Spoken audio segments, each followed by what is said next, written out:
Yeah.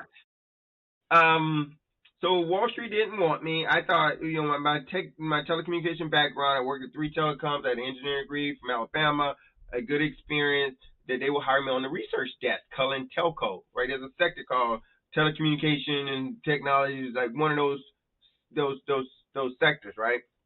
That didn't happen. I didn't even get an interview for trading, sales, nothing, right? I didn't get a single interview. So that's how I ended up just kind of quitting my job at AT&T, moving to New Jersey.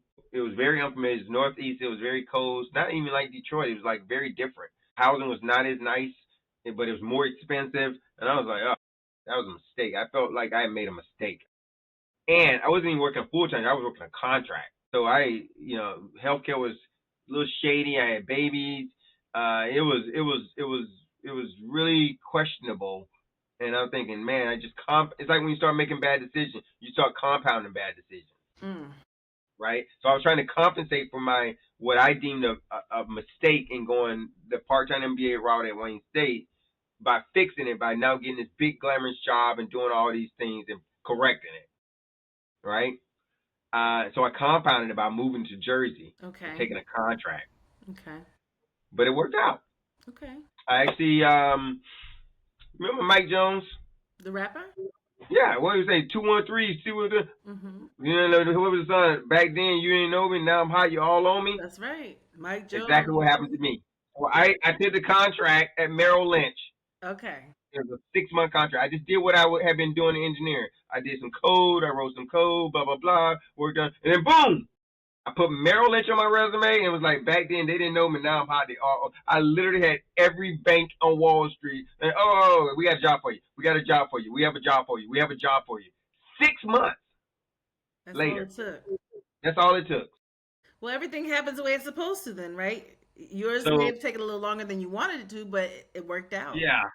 So I ended up taking a job at Barclays back when they were pumping the rest is history in terms of my Wall Street career. That kind of kicked it off, and ended up working on the street for 19 years, different banks. JP. Now my pedigree looks like this. I worked at JP Morgan. I worked at UBS. I worked at Morgan Stanley. I worked at Macquarie, Australian Bank, the top Australian bank.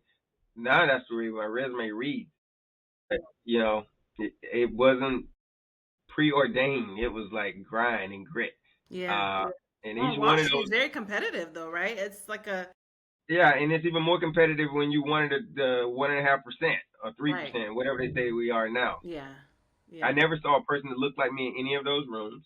You know, I struggle not with that. I mean, I eventually I became. It doesn't matter if my name's Jose or Dre. I'm white is what I thought because no one else is. I mean, if they don't see me as whatever I am, I'm okay, right? I'm like I'm in there with them, like And yeah, things probably were a little bit hard on me moving up every position. I felt like I had to kind of grind a little bit more for to get promoted and do those things.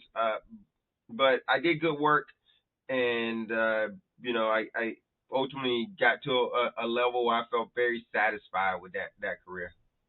So, look, now it's about to be an hour. So we're gonna have to go a little bit over. I hope Cooper's okay. Just a little bit because we have to tell the story about, why you do what you do. So now we've heard the backstory, some of it, Yeah, because it gets deep. I already yeah, hear it's deep. So we gotta yeah. uncover some things, but we're gonna have to do it in another segment.